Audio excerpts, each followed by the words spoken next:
ഇത്തവണ CPMൻ്റെ അഴിമതിയും കൊള്ളയും ദുർഭരണത്തിനുമെതിരായി കോഴിക്കോട് ജനങ്ങൾ വിധിയെഴുത്ത് നടത്തും എന്ന് ഞങ്ങൾക്ക് ഉറപ്പുണ്ട്. ഇത്തവണ കാണുന്ന ഏറ്റവും വലിയ പ്രത്യേകത പ്രവർത്തകർ വളരെ ആവേശഭരിതരാണ്. ജനങ്ങൾ വളരെയേറെ മാറ്റത്തിന് വേണ്ടി കാത്തിരിക്കുകയാണ്. അതുകൊണ്ട് ജനങ്ങളുടെ വികാരത്തെ പൂർണ്ണമായി ഉൾക്കൊണ്ടുകൊണ്ട് നേതാക്കളും പ്രവർത്തകരും പ്രവർത്തിച്ചു എന്നുള്ളതാണ് ഏറ്റവും പ്രധാനപ്പെട്ടത്. ഇവിടെ നിന്ന് ഞങ്ങൾ ഒരു സ്ഥാനാർത്ഥിയെ അടിച്ചേൽപ്പിച്ചിട്ടില്ല. വാർഡുകളിൽ നിന്ന് വരുന്ന സ്ഥാനാർത്ഥികൾ വാർഡുകളിലെ പ്രവർത്തകരും ജനങ്ങളും ഇഷ്ടപ്പെടുന്ന സ്ഥാനാർത്ഥികളെയാണ് അതിൻ്റെ അവിടെ നിന്ന് തിരഞ്ഞെടുത്ത് ജില്ലാ കോൺഗ്രസ് കമ്മിറ്റിക്ക് നൽകിയിട്ടുള്ളത്. അതിൽ ഒരു വ്യത്യാസവും വരുത്താതെയാണ്. എന്നാൽ മറ്റ് ഘടകങ്ങൾ കൂടി പരിശോധിച്ചിട്ടാണ് ഈ സ്ഥാനാർത്ഥി പട്ടികയിൽ 22 പേരെ ഇപ്പോൾ പ്രഖ്യാപിക്കുന്നത്. ബാക്കിയുള്ളത് ഉടൻ പ്രഖ്യാപിക്കും. അപ്പോൾ ജനങ്ങളിൽ ഒരു മാറ്റം വേണമെന്നുള്ള ആഗ്രഹം വളരെ സജീവമാണ്.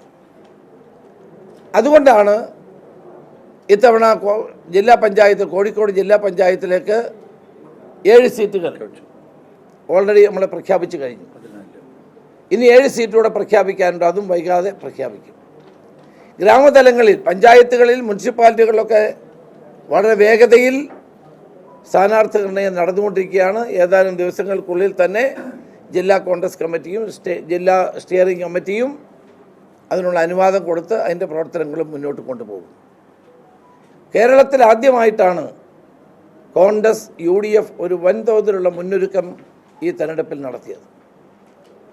മിഷൻ 2025 എന്ന നിലയിൽ പഞ്ചായത്ത് തെരഞ്ഞെടുപ്പ് ജയിക്കാൻ വേണ്ടി വയനാട് നടന്ന ക്യാമ്പ് ഞാൻ ഓർമ്മിപ്പിക്കുന്നു.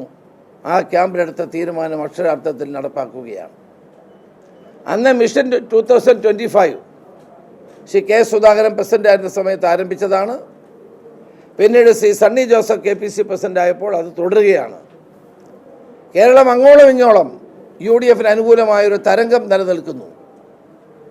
UDF 2010 ഏറ്റവും വലിയ വിജയമുണ്ടായ ഒരു കാലഘട്ടം. അന്ന് ഞാനായിരുന്നു KPCC പ്രസിഡന്റ്.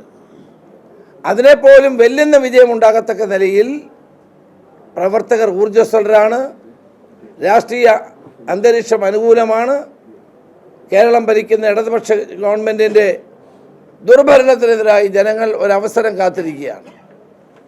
അതുകൊണ്ട് തന്നെ കേരളമൊട്ടാകെ ഒരു മനസ്സോടെ ഐക്യത്തോടെ പാർട്ടി പ്രവർത്തകരും UDFും തെരഞ്ഞെടുപ്പ് രംഗത്ത് സജീവമായി നിൽക്കുകയാണ്.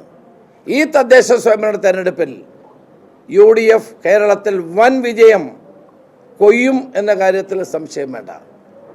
അതുകൊണ്ട് BJPയെയും CPMനെയും പരാജയപ്പെടുത്തിക്കൊണ്ട് വൻപിച്ച മുന്നേറ്റമാണ് UDF നടത്താൻ പോകുന്നത്. അതിൻ്റെ മുന്നൊരുക്കങ്ങളാണ് എല്ലാ സ്ഥലങ്ങളിലും കാണാൻ കഴിയുന്നത്. പ്രവർത്തകർ ആവേശത്തോടെ രംഗത്തിറങ്ങി തെരഞ്ഞെടുപ്പിനുള്ള പ്രവർത്തനങ്ങൾ നടത്തിക്കൊണ്ടിരിക്കുന്നു. ഞാൻ ഇന്നലെ മിനിഞ്ഞാന്ന് കാസർഗോഡായിരുന്നു.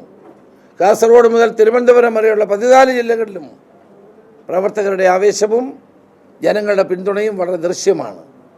അതുകൊണ്ട് ഇടതുപക്ഷ ജനാധിപത്യ മുന്നണിയുടെ ഭരണത്തിനെതിരായിട്ടുള്ള വിധിയെഴുത്തായി ഈ തദ്ദേശ സ്വയംഭരണ തെരഞ്ഞെടുപ്പ് മാറാൻ പോകുന്നു.